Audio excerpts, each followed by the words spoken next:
제가 뉴스 기사를 읽다 눈에 띄는 제목을 발견했습니다. 그 제목은 이러합니다. 청년 백수 40만 명 시대의 단상, 명품이 짝퉁이 되는 안타까운 세상. 비공식적인 통계로 청년 백수 40만 시대가 열렸습니다. 고용 없는 저성장이 장기 불황으로 이어져 뚜렷한 출구도 보이지 않습니다. 살벌한 경쟁률을 뚫고 취업한 청년들은 1, 2년이면은 줄줄이 회사를 그만두고 나옵니다. 오죽하면 최근 20, 30대의 새해 목표로 퇴사가 등장하기도 합니다. 퇴사가 희망이다라는 슬로건까지 회자되고 있습니다. 그러면 이 시대에 맞게 어떻게 대처해야 할까요? 제가 읽은 이 기사에서 이렇게 말합니다. 자신의 칼날을 빨리 찾아라. 더 이상 입시학원 스타일의 쪽집게 취업 교육을 탐닉하지 말라. 그러면서 끝맺음을 이렇게 합니다. 자기가 누구인지 정확히 찾아내야만 한다. 저는 이 말, 자기가 누구인지 정확히 찾아야만 한다. 이 말을 통해 우리 그리스도인의 정체성에 대해서 생각해 보게 되었습니다. 자신이 진정 내가 누구인지 어떻게 우리는 찾을 수 있을까요? 그 방법은 하나입니다. 바로 하나님을 내 삶의 목적과 비전으로 삼는 것입니다. 그럴 때 비로소 내 자신이 누구인지 정확히 알 수 있으며 이것을 이루기 위해 부단히 노력하게 됩니다. 그렇다면 비전이란 무엇일까요? 보통 비전이라는 말을 들으면 추상적으로 느껴집니다. 비전, 그러면 뜬구름 잡는 소리로 들리기도 합니다. 비전이란 무엇일까요? 비전이란 눈에 보이지 않는 것을 볼 수 있는 통찰력입니다. 그러기에 비전을 지닌 사람의 시선은 언제나 오늘을 뛰어넘어 보다 먼 곳을 향하고 있습니다. 그러기에 지금의 상황을 절대로 부정적으로 여기지 않습니다. 부정을 넘어 은혜를 사모합니다. 그렇다면 반대로 비전이 없는 사람의 특징은 무엇일까요? 그 사람은 자신의 시선이 현재의 상황에 머물러 있습니다. 이런 사람은 그냥 눈에 보이는 대로, 기분 내키는 대로, 느낌대로, 감정대로, 욕구대로 생각하고 결정하고 그렇게 행동합니다. 그러다 보면 상황에 대해 부정적으로 바라보게 됩니다. 이러한 관점에서 우리 크리스찬은 누구나 반드시 비전의 사람이 되어야 합니다. 그러나 비전과 관련해서 우리가 헷갈리면 안 되는 중요한 요소가 있습니다. 첫째, 비전은 꿈이 아니라는 사실입니다. 자, 그러면 비전과 꿈의 차이가 뭘까요? 비전이란 반드시 그 비전에 맞는 행동을 수반합니다. 그렇기 때문에 어떻게 해서든지 결과를 낸다는 의미에서 꿈과 차이가 있습니다. 그러기에 비전을 가진 사람은 미래에 대한 통찰력을 가진 사람이요, 그 미래에 부단히 자신을 맞추어 가기 때문에 어떤 형태로든지 가시적인 결과가 수반되기 마련입니다. 이와 반대로 꿈은 어떤가요? 꿈은 머릿속으로 즐기는 것으로 끝나버립니다. 또한 꿈은 거기에 대한 구체적인 행동을 요구하지도 않습니다. 그리고 어떠한 책임도 뒤따르지 않습니다. 그러기에 단지 즐기는 것만으로 족한 꿈이란 현실 도피이며 망상에 지나지 않습니다. 이어서 둘째, 비전은 야망이 아닙니다. 야망이 뭔가요? 크게 이뤄보겠다는 의지입니다. 크게 내가 성공하겠다, 그런 겁니다. 그렇기 때문에 야망은 그것을 실현하기 위한 구체적인 행동을 수반한다는 면에서 망상과 구별됩니다. 또 야망을 지닌 사람은 오늘에 안주하지 않습니다. 무엇인가 계속 새로운 목표를 향해 나아갑니다. 그래서 야망이 비전과 비슷하고 동일해 보이기도 합니다. 그러나 비전은 오늘을, 현재를 뛰어넘어 긍정적인 자기 개발과 자기의 가꿈이기 때문에 비전은 이루어지면 이루어질수록 모든 사람에게 유익이 됩니다. 그 누구에게도 해가 되지 않습니다. 반면에 야망은 욕망의 산물입니다. 즉 개인적인 욕심, 욕구. 따라서 이 야망을 이루어나가는 과정이 참되거나 올바를 수 없습니다. 이 야망을 위해서라면 수단과 방법을 가리지 않기 때문에 야망은 성취되면 될수록 자기 자신과 주위 사람을 동시에 해치는 흉기가 됩니다. 만약에 인간이 야망의 이 노예가 된다면 백해무익한 흉기로 전락하고 맙니다. 우리는 모두 그러기에 어린 사람이나 노년이나 모두가 비전의 사람이 되어야 합니다. 그렇다면 우리가 지녀야 할 비전이란 구체적으로 무엇일까요? 문제는 내가 자리에 앉아 아무것도 하지 않은 채 비전을 애써 찾으려고 하면 그것은 망상이나 야망일 수밖에 없습니다. 따라서 중요한 것은 나의 비전이 아닙니다. 그보다 나를 통해 이루기 원하시는 하나님의 비전입니다. 이 지구상에는 70억의 인구가 있습니다. 거기에 나를 태어나게 하신 것은 나를 통해 이루실 하나님의 아주 크고 놀라운 원대한 비전이 있기 때문입니다. 그 비전만이 인간의 야망이나 망상과는 무관하게 나와 주위 사람들을 동시에 살리는 참다운 비전이 됩니다. 나를 통해 이루시려는 하나님의 그 비전을 찾기 위해서는 무엇보다도 먼저 하나님을 나 자신의 비전으로 삼아야 합니다. 천지를 창조하신 하나님보다 더 큰 비전은 있을 수 없습니다. 흔히 사람들은 비전에 대해 언급할 때 요셉을 예로 듭니다. 요셉 어떤가요? 요셉은 어릴 적 꿈을 꾸었습니다. 형제의 곡식단, 형들의 별, 심지어는 부모의 해와 달까지 자신에게 절하는 놀라운 꿈이었습니다. 그래서 많은 사람들이 이렇게 이야기하곤 합니다. 요셉처럼 꿈을 갖자.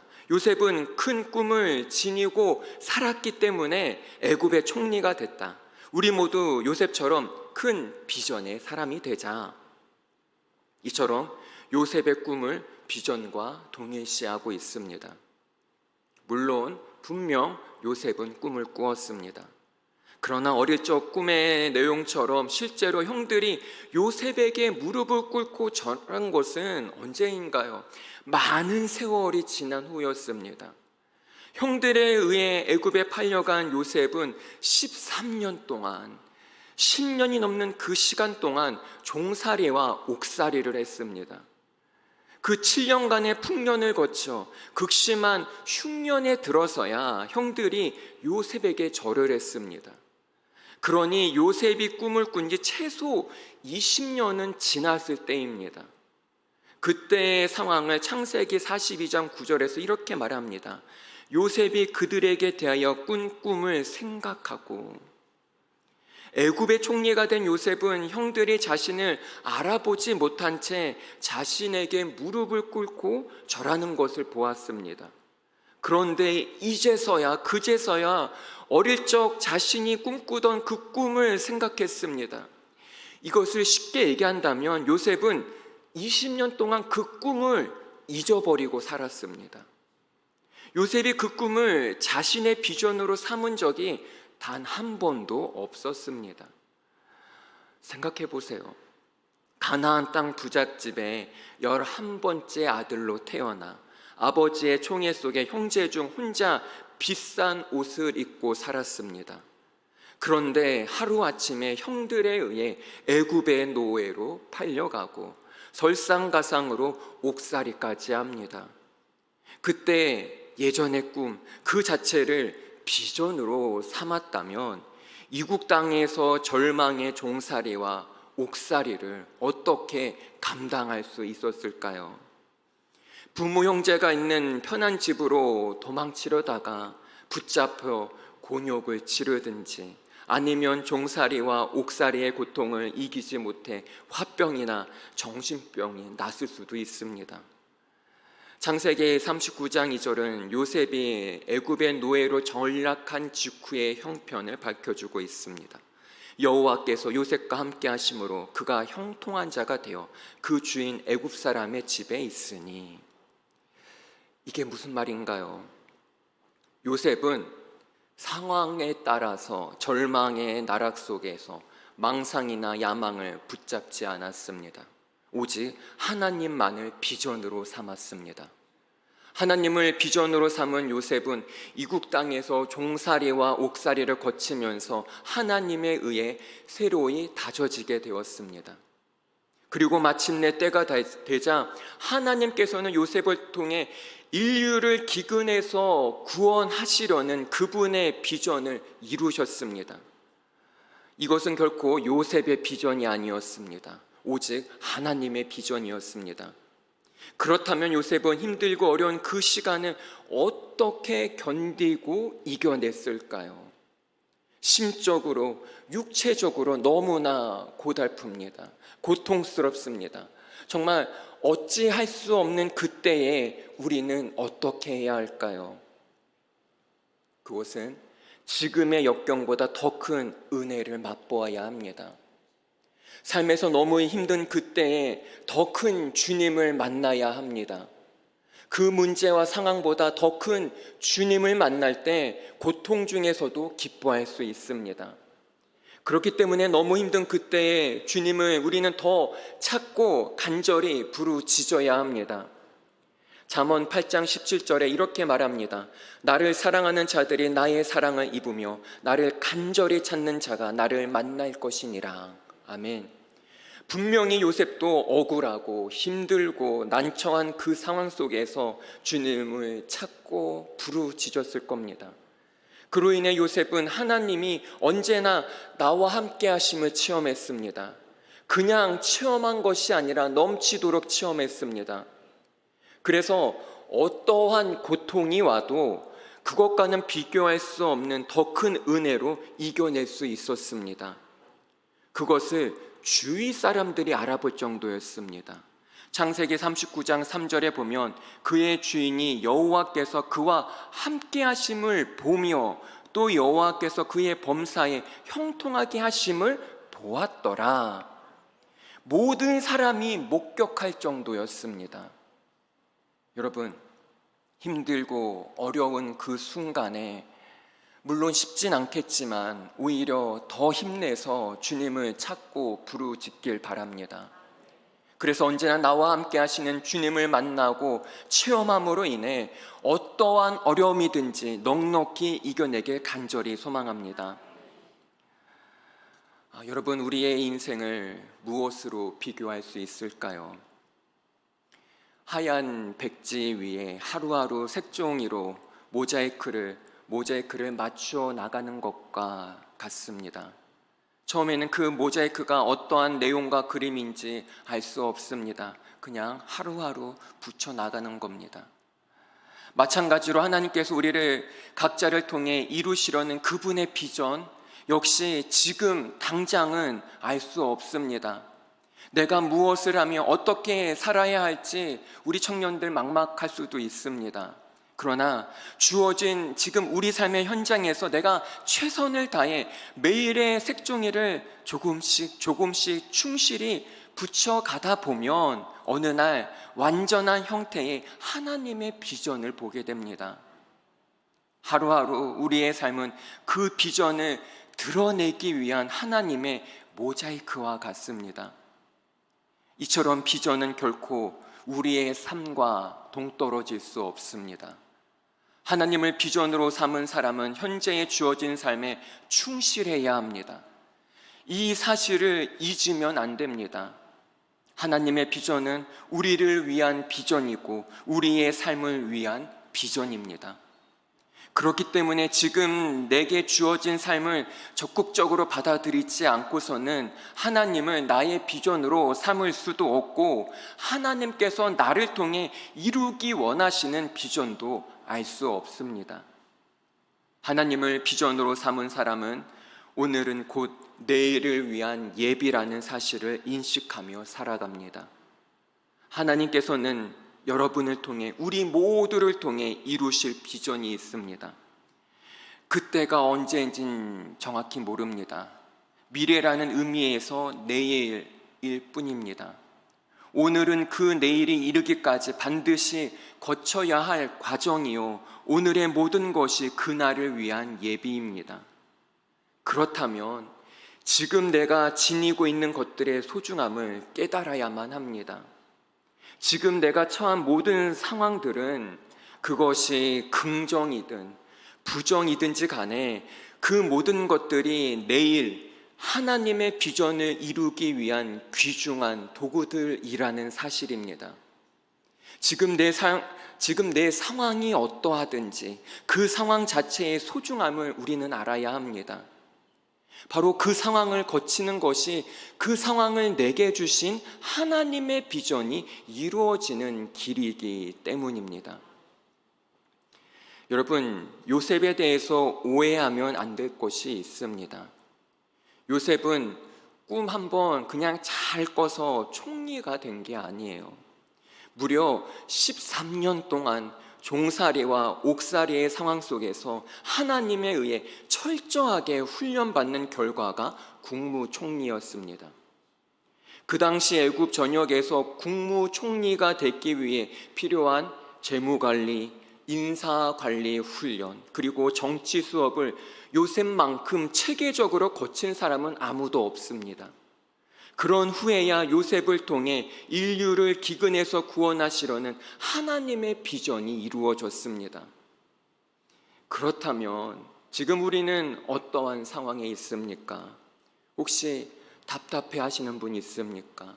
앞이 보이지 않습니까? 하지만 그 상황을 아주 귀하게 받아들이시길 바랍니다. 그 상황을 보배처럼 받아들이시길 바랍니다. 평생 갖가지 지병으로 시달리던 일본 유명 여성 작가 미우라 아야코, 우리에게는 빙점이라는 소설로 널리 알려져 있습니다. 이 미우라 아야코는 평생 갖가지 지병으로 시달렸습니다. 그런데 이 여인이 뜻밖의 신앙의 고백을 합니다. 병들지 않고서는 드리지 못할 기도가 따로 있습니다.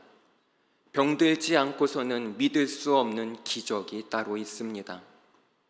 병들지 않고서는 들을 수 없는 말씀이 따로 있습니다. 병들지 않고서는 가까이 갈 수 없는 성소가 따로 있습니다. 병들지 않고서는 우러러 볼 수 없는 얼굴이 따로 있습니다. 병들지 않고서는 나는 인간이 될 수조차도 없습니다. 병들고 연약한 상황 속에서 하나님의 손길에 의해 오히려 건강할 때보다 더욱 바르게 가다듬어집니다. 우리에게 주어진 모든 상황을 은혜로 받아들이고 감사하게 수용할 때 그 상황을 거쳐가면서 우리는 하나님의 비전을 성취하는 하나님의 도구로 빚어지게 됩니다. 그 하나님을 믿고 신뢰하시길 바랍니다. 끝으로 섬 하나를 소개하겠습니다. 혹시 지라도 섬이라고 들어보셨나요? 지라도. 그곳은 배 타고 멀리 가야만 갈 수 있는 섬이 아닙니다. 바로 성경에 쓰여 있는 유명한 섬입니다. 그렇다면 이 지라도 섬이 성경 어디에 나올까요? 하박국 3장 17절 말씀입니다. 우리 이 말씀 함께 읽겠습니다. 비록 무화과 나무가 무성하지 못하며 포도나무에 열매가 없으며 감람나무에 소출이 없으며 밭에 먹을 것이 없으며 우리의 양식이 없으며 외양간에 소가 없을지라도 나는 여호와로 말미암아 즐거하며 나의 구원의 하나님을 말미암아 기뻐하리로다. 지라도 처음 들어보셨죠? 네. 그런데 여러분 이 사실 아나요? 지라도 섬이 또 있습니다. 다니엘서 3장에 나옵니다. 그리 아니하실 지라도. 사드락 메삭 아벳노고가 우상에게 절을 하지 않아 풀무불에 던져질 위기에 처합니다. 이들은 하나님께서 구원해 주실 거라 믿었습니다. 그런데 그렇게 되지 않을지라도 하나님을 믿고 신뢰했습니다. 자, 이제 끝으로 제가 어떤 한 문장을 얘기할 텐데요. 그 끝에 지라도라고 크게 외쳐주시길 바랍니다. 특히 우리 청년들 크게 외쳐주길 바랍니다. 자, 연습해 볼까요? 그리 아니하실 지라도. 이거 발음 잘 하셔야 됩니다. 자, 시작하겠습니다. 자, 지금 내 앞길이 열리지 않을 하나님을 찬양합니다. 누군가 나를 힘들게 할 하나님 때문에 기쁨이 넘칩니다. 내 몸과 마음이 약할지라도 하나님 때문에 강해집니다. 아멘. 이것은 바로 하나님을 나의 비전으로 삼을 때 보이는 반응입니다. 특별히 여기에 앉아있는 우리 사랑하는 청년 여러분, 하나님을 비전으로 삼길 바랍니다. 하나님이 나의 비전이 될 때 세상의 온갖 유혹과 시험을 넉넉히 충분히 이겨낼 수 있습니다. 세상이 어떤가요? 점점 악해지고 음란해지고 있습니다. 무엇이 선인지 악인지 이제 구분하기 힘든 이 시대가 되었습니다. 하나님이 우리의 비전이 되지 않으면 세상이, 사탄이 그 자리를 차지하고 말 것입니다. 여러분, 하나님을 나의 전부로 삼으시길 바랍니다. 오늘날 인생 대박이 무엇입니까? 로또에 당첨되면 인생 대박입니까? 우리 인생의 대박은 바로 예수 그리스도를 만난 것입니다. 세상은 대세를 따릅니다. 대세를 따라야지만 뒤처지지 않습니다. 그러나 우리는 대세가 아닌 대의 하나님의 말씀을 따라야 합니다. 그럴 때 하나님이 그 인생에게 꿈과 소망과 비전을 주십니다. 형통케 하십니다. 우리 모두 하나님의 사람, 비전의 사람이 되길 간절히 소망합니다. 기도하겠습니다. 하나님, 우리는 살다 보면 요셉처럼 억울하고 답답한 상황에 놓이기도 합니다. 한없는 나락으로 떨어지기도 합니다. 그럴 때 하나님을 나의 비전, 나의 전부로 삼으며 시련을 이겨나가게 하여 주시옵소서. 절망과 좌절의 고통 속에서도 그리 아니하실지라도 하나님 한 분만을 찬양하며 바라보며 나아갑니다. 우리에게 믿음을 더하여 주시옵소서. 그리하여 그 믿음으로 세상을 정복하고 다스리는 주님의 거룩한 백성 되게 하여 주시옵소서. 특별히 담임 목사님 위해 기도합니다. 주님, 비 묻은 손으로 안수해 주셔서 하루속히 회복되게 하여 주시옵소서. 더욱더 건강해지셔서 더욱더 주님의 일을 충분히 또한 그 갑절로 감당해 나갈 수 있는 힘과 능력, 은혜 허락하여 주시옵소서. 감사합니다. 예수님의 이름으로 기도합니다. 아멘.